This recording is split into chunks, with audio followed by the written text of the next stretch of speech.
So, tell me if this story sounds familiar. You're scrolling on social media and you see a flashy prompt, right? And it claims that it can do something like write you a blog, launch an ad, or build an entire product in seconds. So, naturally, it piques your curiosity and you try it out. But the results, generic, confusing, and a complete waste of time. To those of you who are new, I'm Fabio, and I've spent the last 5 years in the business, engineering, and AI spaces. And in this video, I'll break down why most prompts fail and show you how to write ones that actually work so that you can save time and scale smarter. So let's get into it, shall we? So the unfortunate truth about the invention of AI and how people currently use it today is that most people tend to use it like a search engine. They tend to use it like Google, but it isn't a search engine. Most commercial AIs and LLMs today are what we call pattern matchers. You can think about it like a smart intern who thinks based off how you train them. So, without proper training and without proper direction, it will take a guess. And more likely than not, if it guesses, it will guess wrong. Here are what most prompts are missing. They always miss one or more of these three things: structure, context, and clear instructions. But first, let's go over the most common mistakes that you will find in majority of prompts out there. Okay, so let's do this with a bit of a story. Imagine you've just hired a new intern, right? And you come to them one day and tell them, write me a report on the new project we just got and that you need it by the end of the day. So how would you think that they would feel? Probably confused, instantly overwhelmed, and have absolutely no idea where to start. Better yet, what if they come to you and ask for more details and you tell them to just figure it out? Or you just give them some additional shallow information. It doesn't sound like the best first day for them ever, right? Well, unfortunately, this is one of the first common mistakes that people make when using AI. They are too vague. Let's take two examples, right? So we got these two prompts here. Say you're a fitness coach and you want to write a new blog on your website. So you go to AI and you ask it, write me a fitness blog on the push-pull leg program. Unfortunately, even though some people would see this as a good prompt, you're leaving out a lot of context for the AI to guess and figure out. Because the AI doesn't know your audience, it doesn't know your brand tone, it doesn't know how long you want that blog article to be, or how in-depth on the topic and the scope that you actually wanted to write about. Something better would be the other prompt, which states, write a 500-word blog post for beginner fitness enthusiasts, explaining why strength training is better for fat loss than cardio. Use a friendly tone and divide it into 3 bullet point sections. Seems way better, and we gave it a bunch more context. That way it doesn't need to guess on who we are writing it for, and how complex or how complicated the article should be. Now, let's continue on with our story. Let's say beforehand, you wanted to pick out a role, and you just so happened to find this random person out on the street, and you just plucked them up and you put them in that role. And you just told them to work and that you pay them, and you just walked away, right?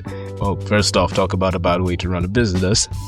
Second off, if they don't know what the role is or why they're even there for, and you don't even know what level of experience they have in the role and whether they even have the capabilities to complete the job that you want them to, how can you expect C-suite level work from a bystander?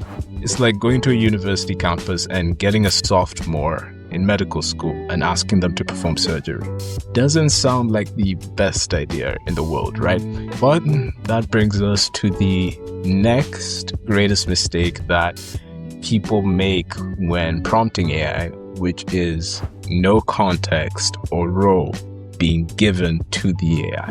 For example, something like, help me write some Instagram captions for my e-commerce brand. While it does sound pretty okay for a prompt, do you know whether it's going to caption like a social media marketer or it's gonna caption like your aunt who likes to bake on the weekends? You don't know. And that's the whole point. Something better would be act as a senior digital marketing strategist. So now you've given it a role and some context as to the level of expertise that role should have.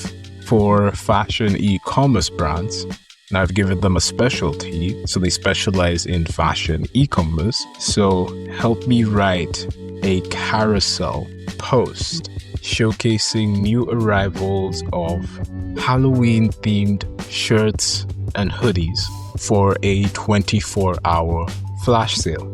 It doesn't take a genius to know which prompt here will perform better, because AI will always thrive when it knows who it is supposed to be or act as. Let's say you go back to your intern, right?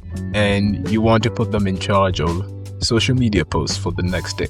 And you tell them to create 10 new Instagram posts, 5 new stories, 7 reels, 15 X posts, and 3 new TikTok videos all in one go.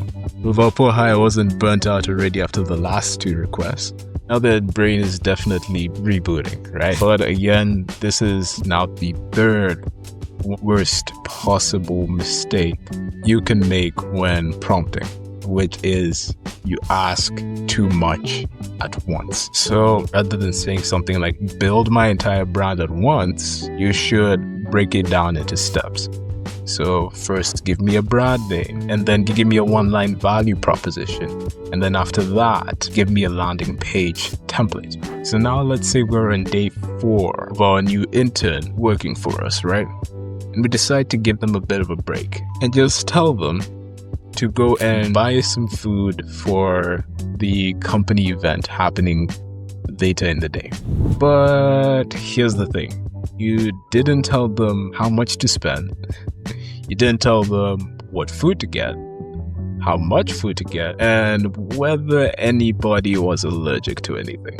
So come the time of the event, you walk into a maxed out credit card, a seafood gourmet buffet, and one of your managers is having an allergic reaction because there was shrimp in the fried rice, right? But here's the thing. AI cannot read your mind, no matter how hard you try it. If it doesn't know what good looks like, it will try and fill in the blanks with a bunch of assumptions, which is where something like AI hallucination come in from. Which brings us to our 4th mistake, which is no examples or constraints being given to the AI. So to take as an example, saying something like write a cold email for my kitchen renovation business would probably lead it to making a bunch of assumptions about who your customer is, where your business is located, what the actual contents of the email should be, and you will probably just end up with something generic because there's no specificity in anything that you're asking for, right?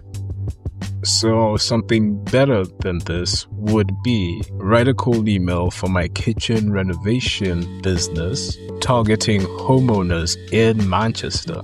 Keep it under 120 words and use this tone. We specialize in turning old kitchens into functional showpieces. Include a CTA to book a free quote. So in this case, we provided a constraint on where the business was located in. So it's Manchester, and how long the email should be. And we also gave it an example so that it knows what we're looking for. That way it doesn't go out on a complete tangent, giving us something generic and out of the ordinary that we didn't even want. Pretty easy, right? But these mistakes are common for a reason, because sometimes, usually, the most easy things are the hardest things to pay attention to. Now, it's the end of the week. Our intern survived, hopefully. And your manager is going to make a full recovery after the shrimp rice incident. Now, because it is the last day of the week, you could have a review with your intern and tell them how to improve going forward. But, I mean, it's Friday, it's the weekend, and it is just their first week, right? So they'll get it eventually. So you just, go about your merry day and wish everyone a happy weekend and head off. So now what would you expect going forward? Probably a few more mess-ups, because they think that what they're doing is right, even though it's not. But unfortunately, saving the best for last, this is one of, if not the biggest mistake that people make when prompting, which is one and done thinking. Obviously, when it even comes to any one of those super prompts that you find on social media, you tend to only use them once. But just like everything, in order to get the best value out of it, AI needs iterations. Just like when we're trying to learn anything new. So if you're going for something like writing a pitch deck, you can break it down and iterate with various steps, like give me a 3-slide pitch structure, write bullet points for slide 1, and now refine slide 1 so that it looks and speaks like a new Apple product launch. But despite all the mistakes that I've just given you, they're all a bit too hard to remember every single time you're using a prompt, right? So let's walk you through a simple system that you can use every single time that solves pretty much all of these problems. I like to call it the prime prompt formula, where P stands for persona, which is who is the AI acting as. R is the role or task. What is the job that you want to give to the AI? I would be the intent. This is what's the goal of the task. M is the mode, which is how should it sound. This is the tone, this is the format, this is the output. And E is gonna be your examples or edge cases, where you give it sample examples and constraints of how far it can go. So putting this framework into practice, it would look something like this. So you'd have something like this. Act as a senior copywriter at a direct response agency. That's your P. I need a 120-word Facebook ad. That's your R. Promoting my coaching program. That's your I. That's your intent. That's a goal. Write in a bold and friendly tone. That's your M. Like this. Insert any examples that you have, and those are your E's. So pretty simple to use, and it can be something as simple as this to a whole other new levels of advanced prompt engineering that I guess we won't talk about in this video. But you get the idea. It's a pretty easy framework to use, and I guess go ahead and try it out. So now you know all the common mistakes that people make when prompting AI, and you have a simple framework that can eliminate pretty much all those mistakes and get AI to do your grunt work without making a bunch of wild guesses or sounding completely robotic. So the next time you see a magic prompt anywhere, just remember that garbage in is always going to equal to garbage out. And a proper prompt will lead you to proper answers. But until next time, I'm in your corner and I'm rooting for you.